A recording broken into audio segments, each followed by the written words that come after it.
Warren Baxter Earp was the youngest of the Earp brothers. He had missed the great excitement of the gunfight at the OK Corral as he was with his parents in Colton, California. Warren would join his brother Wyatt and Doc Holliday in what became known as the Earp Vendetta Ride, during which Warren may have been wounded in the leg. After the Vendetta Ride, as members of Wyatt Earp's posse split up and headed to safer climates, Warren was with Wyatt Earp in Gunnison, Colorado. A reporter from the Gunnison Daily News-Democrat interviewed both Wyatt and Warren. The reporter wrote that Warren was nicknamed the Tiger.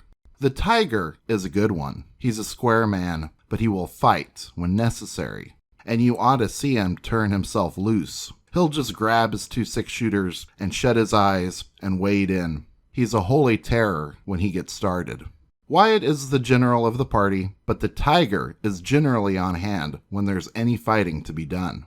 Warren was definitely full of bravado. Allie Earp, Virgil Earp's wife, would later recall that when Warren was in Tombstone, he was always asking Virgil when things were going to start to happen. Much of Warren's life after the Vendetta Ride remains unknown. We know that in the 1890s, Warren returned to Arizona, and he may have worked for Henry Clay Hooker and also served as a bartender in Willcox. What is also known is that Warren had a temper and a mean streak. On November the 10th, 1893, at Yuma, Arizona, Warren was arrested for attempted murder and robbery of a man known as Professor Behrens. It appears that when Warren arrived in Yuma, he brought a woman with him, but she soon left him because of his ill treatment of her. Warren blamed Behrens for the woman leaving him. Warren asked Behrens to take a walk with him over the railroad bridge that spanned the river. When both of them were a little more than halfway across the bridge, Warren confronted Behrens and told him he was going to throw him off the bridge and kill him. Warren seized Behrens by the neck and attempted to throw him off the bridge. Behrens, however, was much lighter and managed to cling to Warren during the struggle. Unable to successfully toss Behrens over, Warren gave up on murder and decided on robbery instead. At first, Warren wanted $100, and then he would leave town. Behrens managed to talk Warren down to $25, and that he would pay later that night. The two walked back, and Warren packed his belongings, only to be greeted by an officer with a warrant for his arrest. Warren was taken to jail and brought to Judge Duke for his examination. The charge of assault with attempt to murder was dropped, as it was determined that when Warren attempted to throw Behrens off the bridge, he was 24 feet north of the middle of the bridge, and therefore in the state of California, and outside the jurisdiction of the court.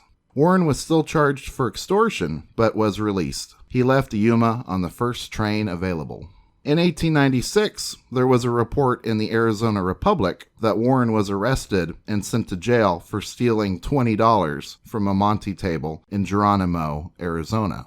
In the winter of 1899-1900, Virgil Earp told his daughter, Nellie Jane, a prediction he had about his youngest brother. If Warren ever dies, he will be shot. He is too hasty, quick-tempered, and too ready to pick a quarrel. Besides, he will not let bygones be bygones, and on that account, I expect that he will meet a violent death. Virgil was right. From the Arizona Daily Citizen, Tucson, Arizona, July 7th, 1900. Ends in death. A long-standing trouble between Willcox men is settled. Warren Earp shot by John Boyett. The shooting grew over the quarrelsome attitude of Earp, who bullied Boyett. Earp never spoke, and the fatal shot was fired. Yesterday, a killing occurred in Willcox, which had some of the aspects of a suicide.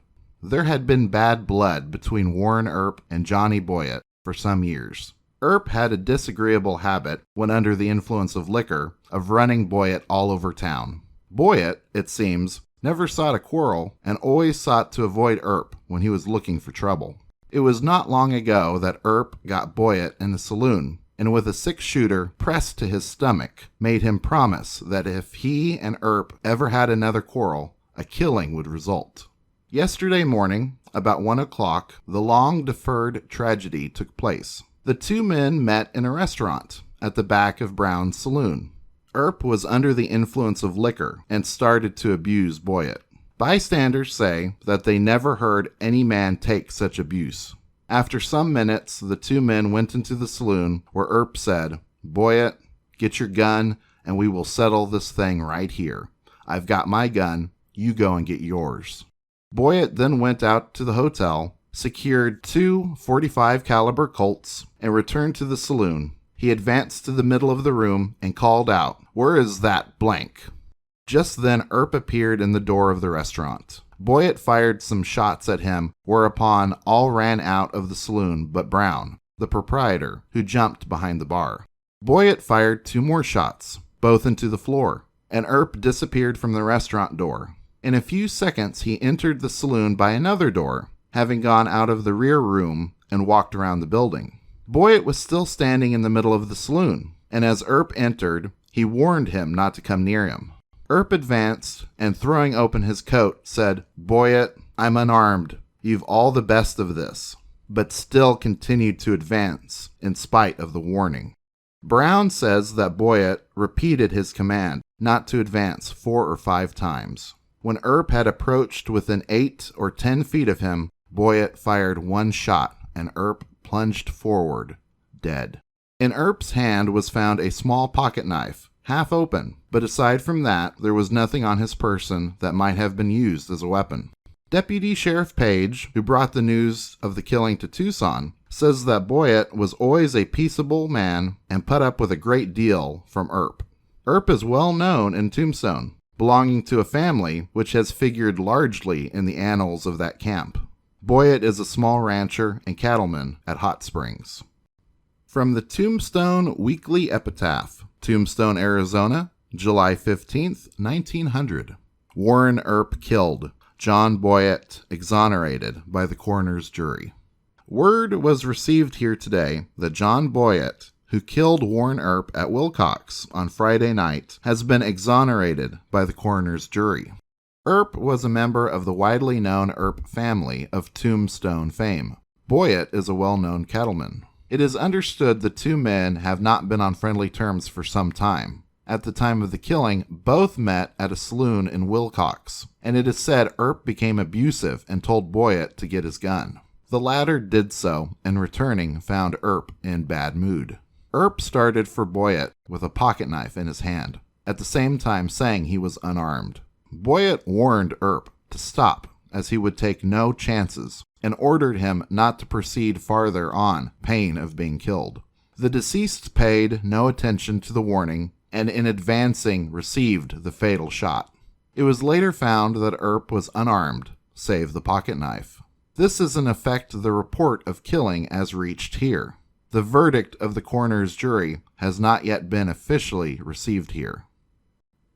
Warren Earp was 45 years old when he died. He leaves a mixed legacy as one of the famous Earp brothers who avenged the death of Morgan Earp, but also as a hot-headed bully. His last mistake in life was underestimating John Boyett and bringing a pocket knife up against a .45 Colt. He was buried at the Willcox Cemetery in Cochise County, Arizona. He died in the same county that had made the Earp name famous, the same county where his brother Morgan was killed and brother Virgil maimed.